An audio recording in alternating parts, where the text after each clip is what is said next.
മരുമക്കളോടും പറയാണ്ട്.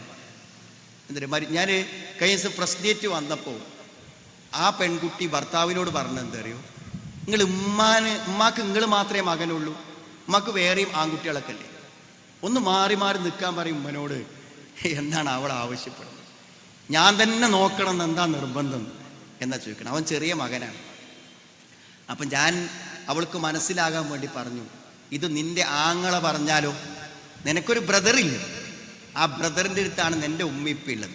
അപ്പം ആ ബ്രദർ പറയാണെന്ത്, ആ ബ്രദറിൻ്റെ ഭാര്യ പറയാണെന്ന്, നിന്റെ ആങ്ങളയോട് പറയാണെന്ത്, ഉമ്മനെ ഇവിടെ തന്നെ എങ്ങനെ നിർത്തിയാൽ ശരിയാവുക, വേറെ ഉണ്ടല്ലോ ആൾക്കാർ, ഒന്ന് അങ്ങോട്ടും ഇങ്ങോട്ടൊക്കെ ഒന്ന് മാറി താമസിക്കാൻ പറ്റും എന്ന് പറഞ്ഞാൽ നിങ്ങൾ എന്ത് ചിന്തിക്കും എന്ന് ഞാൻ അവരോട് ചോദിച്ചു. സുഹൃത്തുക്കളെ, സത്യത്തിൽ ഭർത്താവ് എന്തുദ്ദേശിക്കുന്നു, എന്താഗ്രഹിക്കുന്നുവോ അതുമായി മുന്നോട്ട് പോയാലേ പറ്റുള്ളൂ. അപ്പോൾ ഈ പെൺകുട്ടി എന്താ അറിയോ, ഈ ഉമ്മൻ്റെ അടുത്ത് നിന്ന് രക്ഷപ്പെട്ട് കിട്ടാൻ വേണ്ടിയിട്ട് അവൾ ജോലി പറഞ്ഞ് പല സ്ഥലത്തും പോയി താമസിക്കും, വീട്ടിൽ പോയി നിൽക്കും, പല സ്ഥലത്തും താമസിക്കും. അപ്പം ഞാൻ അവിടെ വെച്ചു, അങ്ങനെ താമസിക്കുമ്പോൾ നിനക്ക് അവനെ കിട്ടാറുണ്ടോ? ഇല്ല. അയാളിങ്ങനെ മൂഡ് ഓഫായി വിഷമിച്ചിങ്ങനെ ഇരിക്കും. എന്താ, ഉമ്മാനെ വീട്ടിലിട്ട് പോകുന്ന സങ്കടത്തിൽ ഇങ്ങനെ ഇരിക്കുന്നു. അപ്പൊ ഭർത്താവിനെ കൂട്ടിക്കൊണ്ടുപോയി ലോഡ്ജിൽ താമസിച്ചിട്ടും അവൾക്ക് ഭർത്താവിന്റെ സ്നേഹവും പരിഗണനയും കിട്ടാത്തത് എന്താണ്? അയാളെ ഉമ്മയാണ്. അയാൾക്ക് ഉമ്മാനെ നിലനിർത്തി മാത്രമേ ജീവിതത്തിൽ മുന്നോട്ട് പോകാൻ പറ്റുള്ളൂ. ആ ഉമ്മാനെ വീട്ടിലിരുത്തി ടൂറ് പോയാൽ അവൾക്കൊക്കെ മക്കളൊക്കെ ചിലപ്പോൾ സന്തോഷിക്കും, അവൻ അപ്പുറത്ത് ഇങ്ങനെ ആലോചിച്ചിരിക്കും ഉമ്മ വീട്ടിൽ ഒറ്റക്കാണല്ലോ എന്ന്.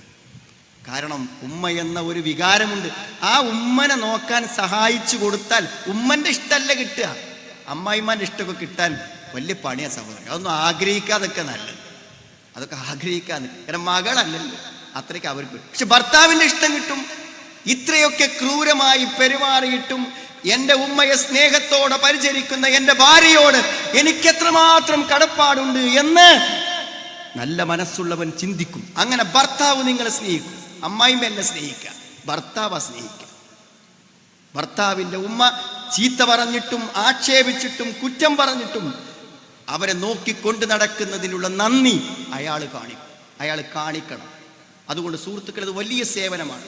പല പെൺകുട്ടികളും ജീവിതകാലം മുഴുവൻ ഈ വയസ്സായ മാതാപിതാക്കളെ പരിചരിച്ച് മക്കളായി പരിചരിച്ചിട്ട് എപ്പോഴെങ്കിലൊക്കെ ഒന്നോ രണ്ടോ വാക്ക് അങ്ങോട്ടും ഇങ്ങോട്ടും പറഞ്ഞ് അതിൻ്റെ കൂലിയൊക്കെ നഷ്ടപ്പെടുത്തി കളയും. നല്ല ക്ഷമിച്ച് സഹിച്ച് മുന്നോട്ട് പോയാൽ നല്ല പ്രയോജനം അതുകൊണ്ടുണ്ടാവും. അതുകൊണ്ട് മരുമക്കൾ ഈ കാര്യം മനസ്സിലാക്കണം.